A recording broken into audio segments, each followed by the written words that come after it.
Hello, and welcome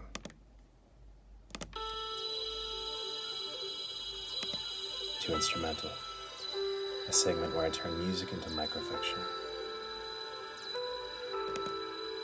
Let us begin. I stand on the tracks, waiting for the train to come and light up my insides. I don't feel the cold, but there's a chill all throughout the center of me, and the air is starting to shake. There's a stain on the asphalt in the vacant lot next to the train's tracks, where I met the man a month ago, the one who told me about the mouse that lived inside me.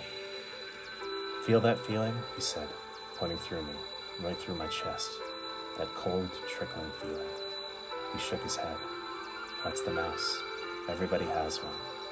You have a spiral staircase wound around your spine, and all day long the mouse runs up and down it, switching levers and swiping their little paws across tiny touch screens, making you talk, making you walk, making you run, making you think.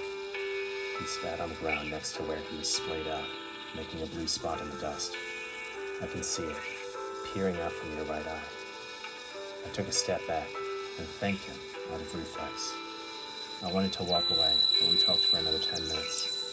My gaze darted between the spit on the asphalt and the water in his eyes, trying not to look at his lower half. The same cotton candy blue liquid leaking out from his severed waist, fiber optic cables and jagged metal glistening with oil. As soon as I returned home, I asked Rena what a mouse was, if it was a subspecies of moth. She pulled it off on the holographic projector and I couldn't stop laughing, its squat belly and twitching blue whiskers and naked rubber tail. Rena looked at me with kindness in her eyes and told me that they all went extinct hundreds of years ago. I already knew that.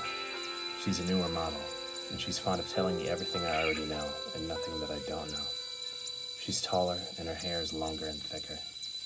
My model looks like a 13-year-old, and I'm older than an entire slumber party.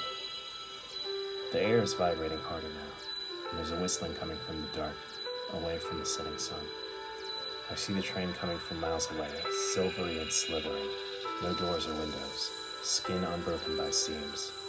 A beautiful and flexible arrow. The spaces behind my knees and elbows are the newest parts of me. They welded the gaps shut when I wouldn't stop unscrewing the metal plates with pale blue fingertips and trying to get a look at my insides. Rena looked at me with perpetual room temperature kindness when I woke up, and I checked to see if my lower half was still there, but I was lying in a bed and not on asphalt inside of a vacant lot. I was trying to speak to the mouse, to ask it why I'm this way, why I think the same things over and over and swat them away, like mosquitoes fluent in the language of shame, but they always come back. Walls of tempered and frosted plexiglass curve out of the ground and arc overhead, forming a tunnel. Neither I nor the train can derail. I look straight ahead in the approaching light, and I'm sweating fireflies in the dark. The horn blares, and I open my mouth, and I see my blank face in the reflection of the train's silver flash, and right before the impact smashes me apart, I see the mouse, poking out from between my rows of white teeth, no longer twitching, completely still. Thank you for listening.